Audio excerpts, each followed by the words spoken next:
Respected brothers, sisters, and my dear listeners, in fact, these days, people under too much stress.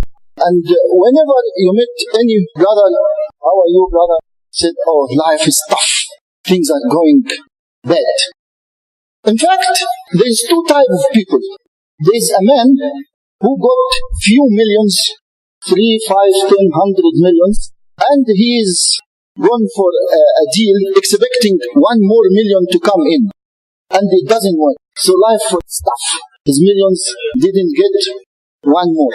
On the other hand, there is a man expecting somebody to give him a bag of millimeters. And it didn't come. Again, life is tough for that man. And between that millionaire and that man waiting for his bag of millimeters, each and everyone got his own interpretation of the tough life, according to what he's expecting and what he wants and what he's looking for. In fact, Habibi sallallahu alayhi wa sallam, he solved this problem to us in a very good manner. What Habibi sallallahu alayhi wa sallam said, the man who got food for his day, only 1 day, nothing in the fridge, nothing in the deep freezer, only food for a day, and he got a healthy body. He can walk, he can talk, he can do business, he can run up and down, and he is moving safely. He is secured. He doesn't have any threat or any worry. This man, he is equivalent to somebody who got each and everything on the surface of this earth. You can imagine how many golden mines on the earth, how many fields of oil on the earth, how many banknotes in the Reserve Bank of America, for example, how many is used. A symbol, subhanallah. Rasulullah just got these 3, as if you're earning each and everything on the earth. In fact, there was one of the famous scholars, his name Ibrahim ibn al-Adham. Ibrahim ibn al-Adham, one day, he was walking on the road. He found a man sitting by the side of the road. This man was blind, lost his 2 arms and his 2 legs. When he walked near this man, he told him, Assalamu alaikum. Then the man replied, he said, Wa alaikum salam ya Ibrahim. Then he told him, how did you know me while you are blind? Then he told him, from the time I get closer to Allah subhanahu wa ta'ala, Allah gave me the knowledge of each and everything. Then he told him, I heard you were saying something while I was walking nearby you. What you were saying? He said, I was busy making shukr to Allah. Say Alhamdulillah, Alhamdulillah, Alhamdulillah. He told him, you thank Allah subhanahu wa ta'ala, you have no legs, no arm, blind, homeless, and you still thanking Allah subhanahu wa ta'ala, thanking Allah subhanahu wa ta'ala. Then he told him, isn't Allah have granted me a thankful heart and a tongue by which I make dhikr and make shukr to Allah subhanahu wa ta'ala? So Ibrahim ibn al-Adham, he had nothing to do besides sitting next to this man and he started crying. This is what we call the contentment, the qana'ah. When you reach this, you actually fulfill your duty toward yourself. So once you reach to this satisfaction, Allah subhanahu wa ta'ala grant you lots of barakah. Because Allah subhanahu wa ta'ala said in Hadith Qudsi that, O son of Adam, you have to be satisfied and happy with what I have offered you.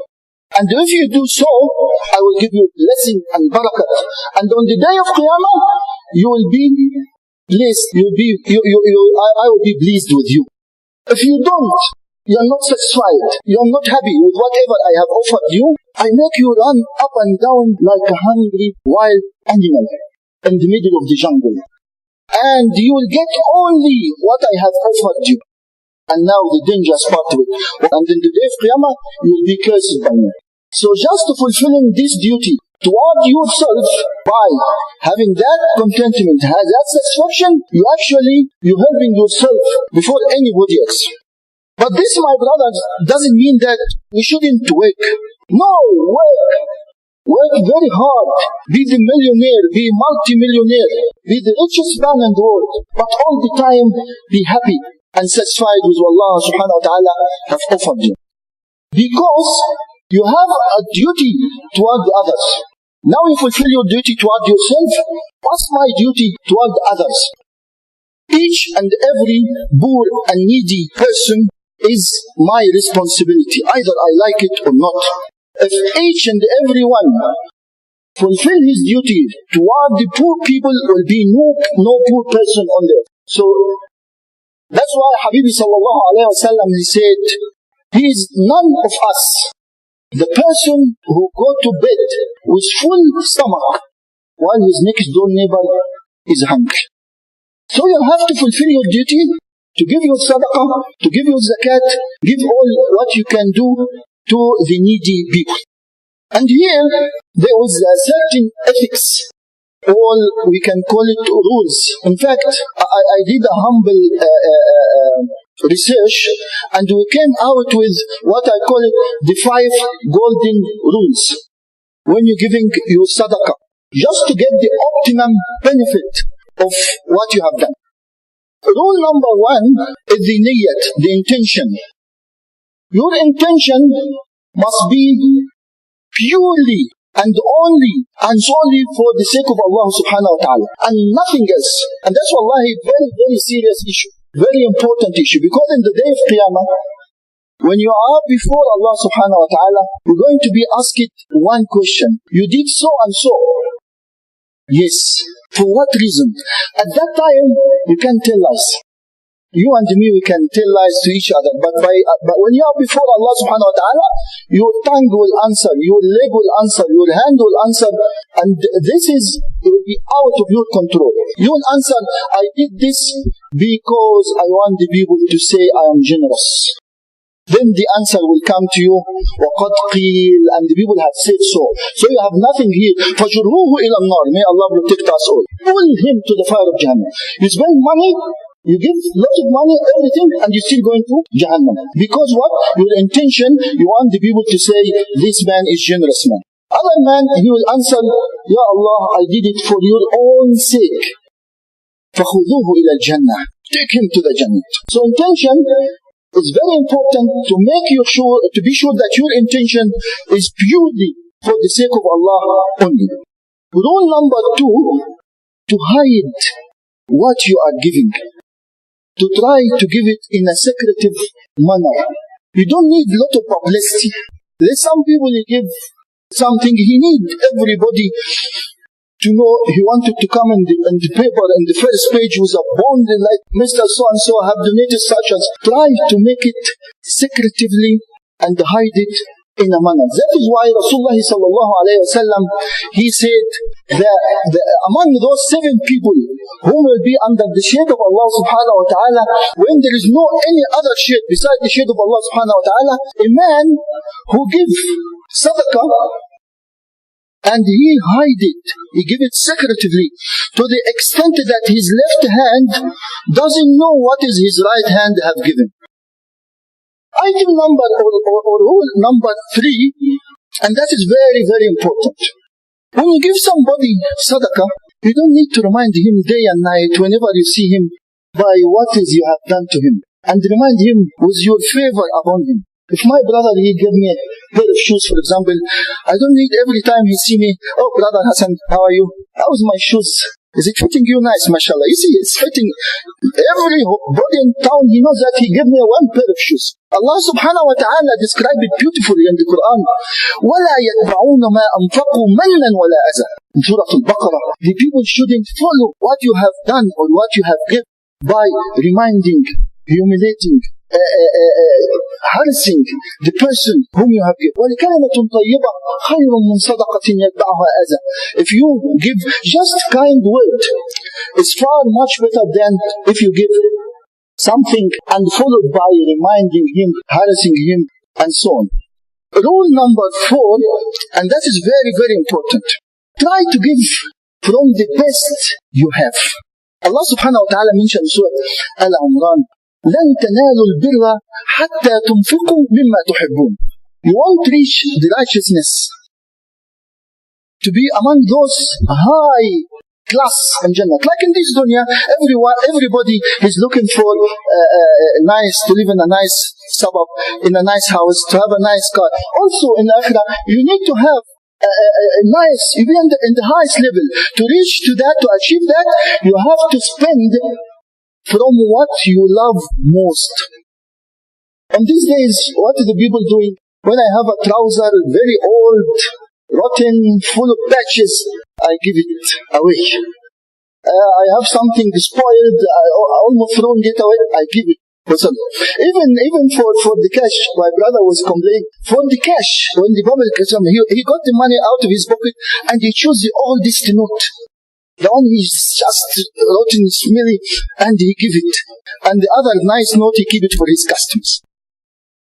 But when he said, I give it to Lillah, you give Lillah the best, not the worst you have. That is why Sayyidah Aisha, radwanullahi alayha, before she give any sadaqah, she used to put perfume on it.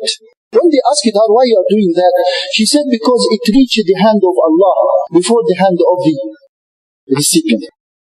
Sayyidina Talha ibn Ubaidillah. And in fact, my brothers, we will never stop talking about Sahabat Rasulullah sallallahu alayhi wa sallam. They are our role model, the shining star. Sayyidina Talha ibn Ubaidillah, he did a deal. He sent some goods to Yemen, and the people sent him the money in cash. How much? 700,000 dirham. You're talking about 700,000 golden coins. We actually work it out. It's more or less 2.5 to 3 million American dollars in cash. Can you imagine this number in his house? Then Sayyidina Talha, he told his wife, I'm a bit concerned. I'm not comfortable. You see, his beloved wife told him, did I did anything wrong, my beloved husband? You know who is his wife? Kulsum bint Abi Bakr. I'm talking about high quality. Then he told her, you are the daughter of Al-Siddiq. What are you going to do? No, I'm a bit concerned about this money in my house. If I die tonight, and I will be before Allah subhanahu wa ta'ala, how am I going to answer? When he's asking me, you have all this money and all these poor people around you in Medina. You see, the beloved wife, the pious wife, she didn't tell him, don't worry, my darling, I will go spend it in the morning. I'll buy some jewelries, I will buy nice house, big, whatever. She went and collect what you call small little containers, and they spent the whole night. Sayyidina Talha and his wife Kulsum backing up thousands, till Fajr time, they performed Salah, and they went straight, and they spent 700,000 dinar, give it lillah. And even his wife, when about to finish the money, told him, Abba Muhammad, there's nothing at all. We don't have any cash at all. They tell I can take one of this. So my brothers, we need to consider this item very important, to give from the best you have. Number 5, the 5th rule, and that is, unfortunately, most of us, we ignore this one. There's actually 2 types of needy people. There's a man who in need, and he comes to your door and says, brother, I have this problem, I need your help. That's one. There's some people whom they can't do that. He also needs, but he can't do that. For some reasons. He is shy. He feels that he is honored person. He doesn't want to be embarrassed. And so on and so on. Allah subhanahu wa ta'ala described these people, the ignorant man. He thinks that these people are rich because of their modesty. He feels shy. He doesn't want to go house to house. تعرفهم بسيماهم لا يسألون الناس إلحافا. You can, if you dig deeply and you find out, you will get to know these people who doesn't come to your door. And their number, if not more, might be equal to those going door to door and asking for help. That's why one of Sahabat Rasulullah also, a man came to his door one day and he asked him. He said, yes, brother. I said, I'm hungry. I need some food. So the man rushed into the house and he brought each and everything in the house. All the food he got, all the cash he got, and gave it to that man who's coming to us. And he told him, brother, are you okay now? He told him, alhamdulillah, jazakumullah khair. And he walked. Then that Sahabi, he walked into his house and he started crying profusely. And he told his wife, I'm feeling guilty. She told him, why? You give the man what he was asking for, even more. He told her, I waited so long until he came to me to ask before I go to him to find out what is his problem and